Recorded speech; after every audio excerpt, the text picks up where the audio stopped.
जब 1857 में आज़ादी की क्रांति हुई थी, उस वक्त जहां जहां से अंग्रेज़ों के खिलाफ आवाज़ बुलंद हुई, उसमें पुरजोर आवाज़ आजमगढ़ से भी बुलंद हुई थी, जिसमें एक बड़ा नाम बाबू कुंवर सिंह का भी है, जिन्होंने 80 साल की उम्र होने के बावजूद भी अंग्रेज़ों के छक्के छुड़ा दिए थे और भारत की आज़ादी से काफ़ी पहले ही 81 दिनों तक आजमगढ़ को अंग्रेज़ों से आज़ाद रखा था। गेट पर खड़े हैं, वह शहीद द्वार कहा जाता है और दो लाइनें यहाँ बड़ी अच्छी लिखी हुई हैं, मैं यह पढ़ करके सुनाना ज़रूर चाहूँगा। वीर कुंवर सिंह की यह लाइनें हैं कि रगड़ के मिट्टी वतन की यह मैला बदन पाक हो जाए, दरकार लाए लहू से वतन सींचने की मेरा कतरा कतरा आगाज हो जाए। शायद आज़ादी के दीवाने किसी भी तरह से अपने देश को आज़ाद कराना चाहते थे और यही वजह रही कि हर धर्म, हर मजहब, हर जाति और संप्रदाय के लोगों ने मिल करके एक नया इतिहास लिखा और हम एक बार फिर से आज़ाद हुए।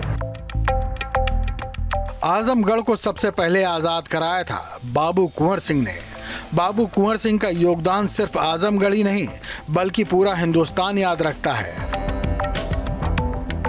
आज़ादी की पहली लड़ाई के सर्वश्रेष्ठ योद्धा थे बाबू कुंवर सिंह, जिन्होंने 80 वर्ष की उम्र में ही अंग्रेजों के दांत खट्टे कर दिए थे। 1857 की लड़ाई में दानापुर के बहादुर सैनिकों और भोजपुर के वीर जवानों के साथ बिहार के पटना, सोनपुर, सासाराम, आरा से लेकर यूपी के आजमगढ़, बनारस, बलिया, गाजीपुर और गोरखपुर तक देश के दुश्मनों से लड़ते और पराजित करते रहे। आजमगढ़ में उन्होंने अंग्रेजों को दो बार हराया और 81 दिनों तक आजमगढ़ को आज़ाद रखा। कुंवर सिंह उनकी जब अंग्रेज़ों की लड़ाई हुई और ये हुआ कि जगह जगह जो है आंदोलन हिंसक होने लगा, उस समय वह जो है अपनी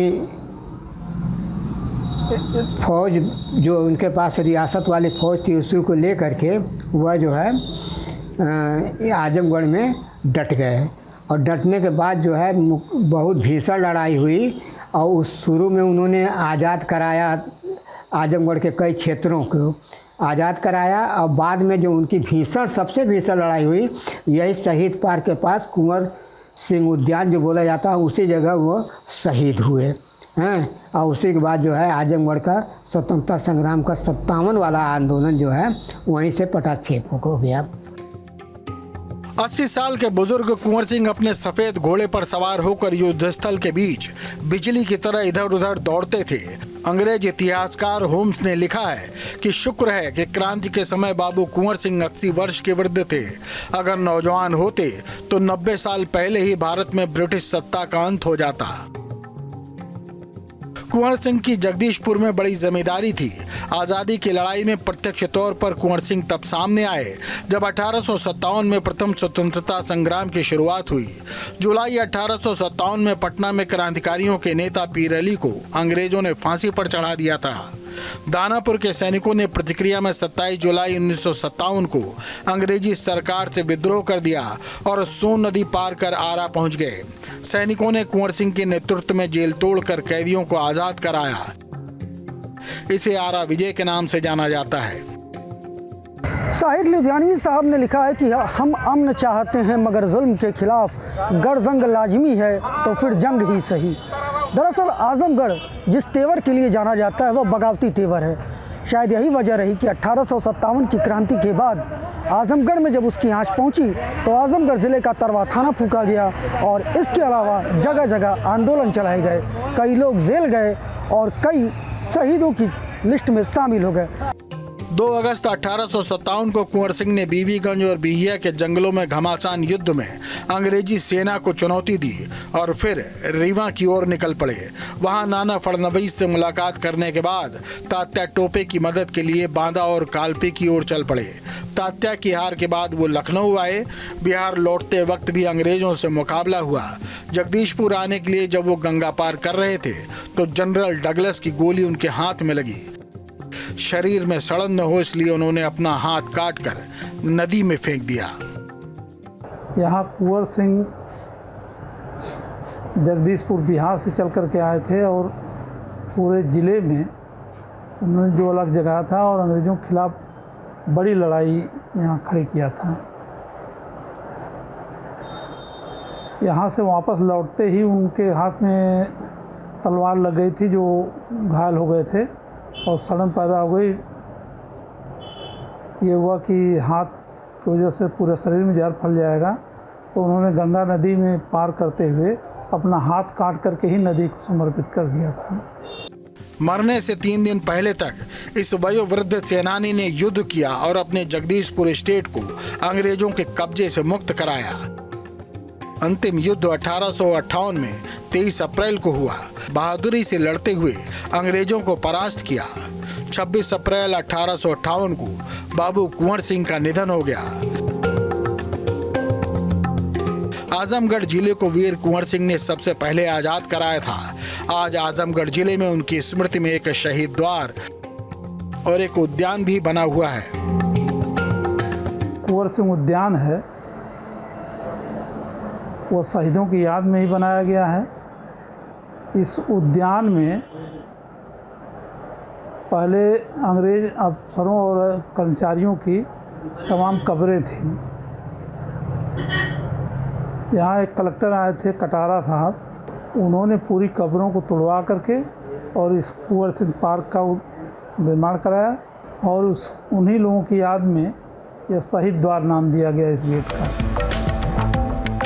लेकिन आजमगढ़ की शिवली एकेडमी भी आज़ादी के मतवालों के लिए एक बड़ा केंद्र रही।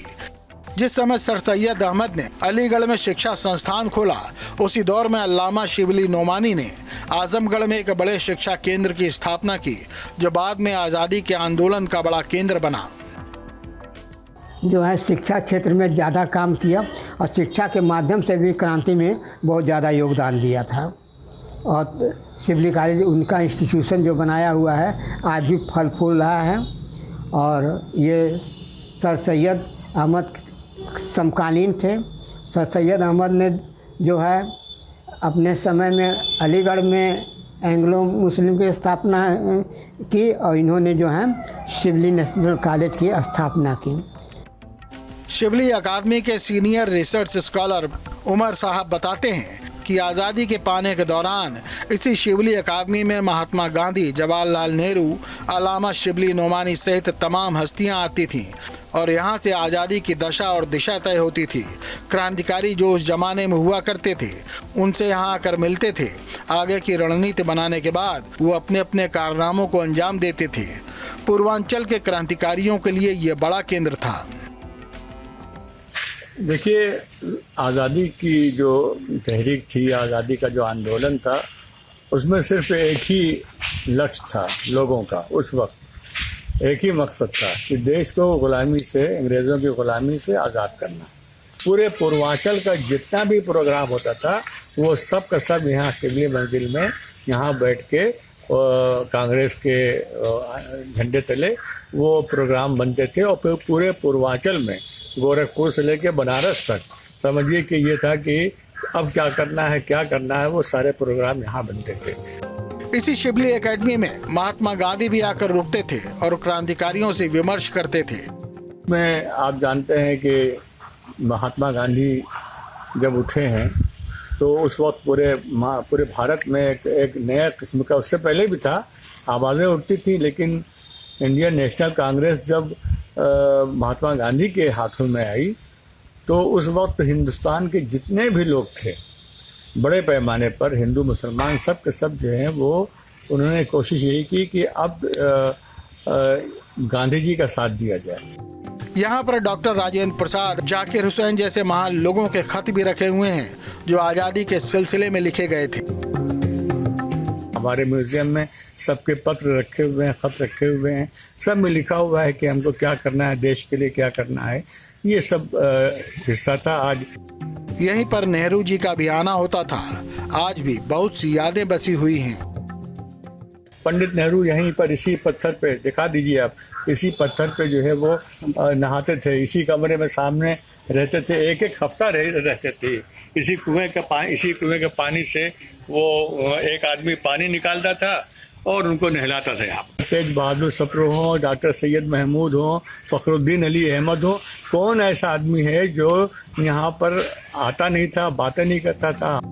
लेकिन आजमगढ़ में जिनके दिलों में वो जोश आज भी कायम है, कि आज के दौर में आजमगढ़ के लोग ही आजमगढ़ के योगदान से अनजान हैं।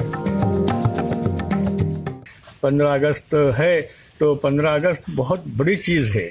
ये कोई सिर्फ एक ये नहीं है कि आज 15 अगस्त है, छुट्टी हो गई या मिठाई बट गई या झंडा फहरा दिया गया बस, बल्कि ये अपने इतिहास को याद करने का और उन बुजुर्गों को याद करने का जिन्होंने फांसी पर चढ़ गए, भगत सिंह से लेके बिस्मिल तक, ये उनको याद करने का दिन है। आजमगढ़ जिस शहर की स्थापना शाहजहां के शासनकाल के दौरान 1665 में विक्रमजीत के बेटे आजम ने की थी, जिसे साहित्यकारों ने अपनी कलम से सजाया और आज़ादी के मतवालों ने अपनी तलवार से उसे आज़ाद कराया। शिक्षा के माध्यम से अल्लामा शिबली नोमानी जैसे लोगों ने अलख जगाई, आज भी काबिले तारीफ है। आजमगढ़ से रवि प्रकाश के साथ टीम न्यूज़ स्टेट।